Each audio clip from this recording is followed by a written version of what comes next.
had no interest in advocacy at the time. I was just saying things and doing things for the benefit of my experience, so that I could help push this narrative. But now as an adult Fa'afafine, with knowing my cultural significance and knowing the power I have in my indigenous identity as a Fa'afafine, I focus on that now in my advocacy work. I don't necessarily feel like I need to align myself with what the global West, or with what Western rainbow societies or cultures deem that the rest of the world should follow.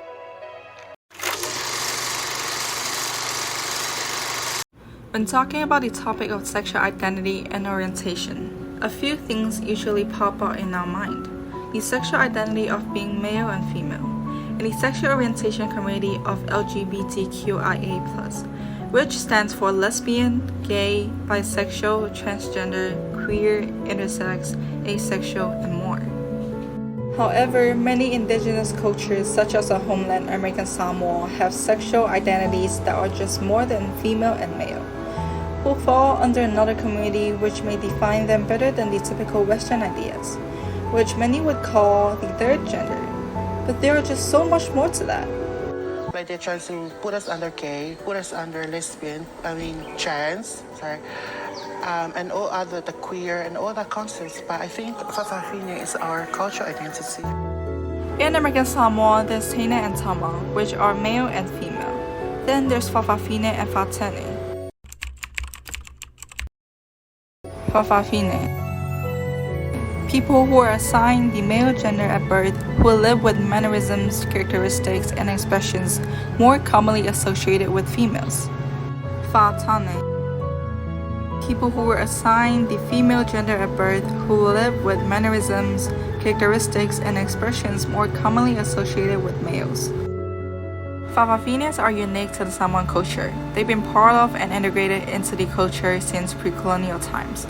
However, looking back at history, the traces of Fa'afafines stops right around the early 20th century, the furthest dating back to the 1970s. Finding historical articles such as writings or drawings about Fa'afafines that date older than that is nearly impossible. So why and how did that happen?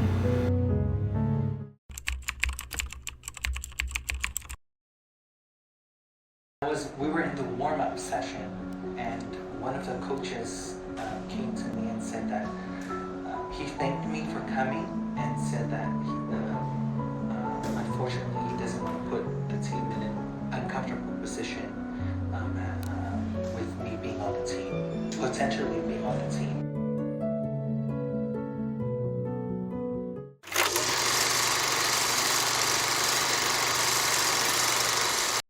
Samoan history dates back thousands of years, as archaeological evidence suggests that Polynesians have settled on the islands since 1000 BCE. The Samoan Islands are located in the South Pacific Ocean, and today the islands are politically split into two: American Samoa and Independent Samoa, or otherwise known as Western Samoa.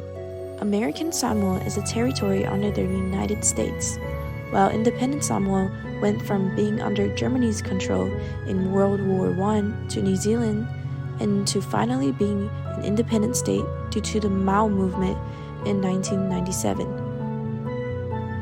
European explorers first discovered the Samoan Islands in 1722 by Dutch explorer Jacob Roggeveen and French explorer Louis-Antoine de Bougainville in 1768. However, sustained contact between Samoans and Europeans began in the early 19th century when the Christian missionaries arrived. London Missionary Society arrived in the Samoan Islands in the 1830s, introducing Christianity to Samoans. The arrival of the missionaries made a turning point in Samoan history for both islands, as they made a huge impact on the Samoan culture, resulting in 98% of Samoans being Christians today. Aside from influencing Samoans' religious beliefs, missionaries also influenced the Samoan history and culture, from the way that they dress today to the disappearance of the Fa'afafine history.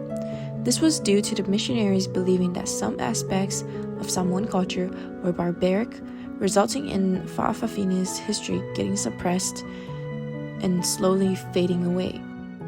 There have been stories about Fa'afafines who've told stories about their struggles, whether it was about only having one parent truly accept them or none of them, as they were afraid what the society would do for their child, almost like how they've forgotten that they hold strong roles within the society. And some of our roles and responsibilities, traditionally and culturally, are being the caregivers of our culture, being the caregivers of our family, especially our young family members, children, and the elderly. A lot of the work that has, a lot of the labor traditionally and customarily are already assigned to men and women. Le whaingo le umu, the cooking of the meals, the cleaning of the houses, the organization of the spaces or activities in the villages and things like that, the structure of the matai system and all of those things. Fa'afafines are a part of Samoan culture. They are included within. However, they are discriminated against within their society, and the harshest of them all is the conservatism that some Christian Samoans have towards them. Fa'afines were downright being violated of their human rights, as they were discriminated against, disrespected against, and having violence being taken out on them.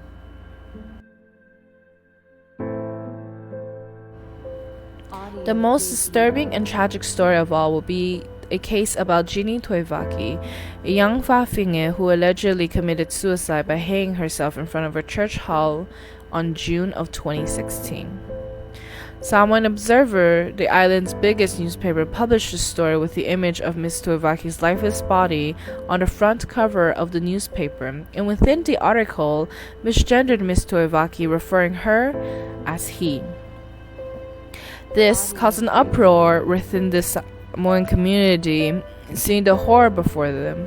A representative from the Samoan Fa'afine Association, or SFA, Toisania Yamane Brown Gabriel, called this event a crime and said that this, end quote, was a violation against her and her most basic of human rights, as the newspaper had dehumanized Miss Toivaki. This drew the attention to the Fa'afine community, revealing that they were being abused of their human rights, being abused for just being them.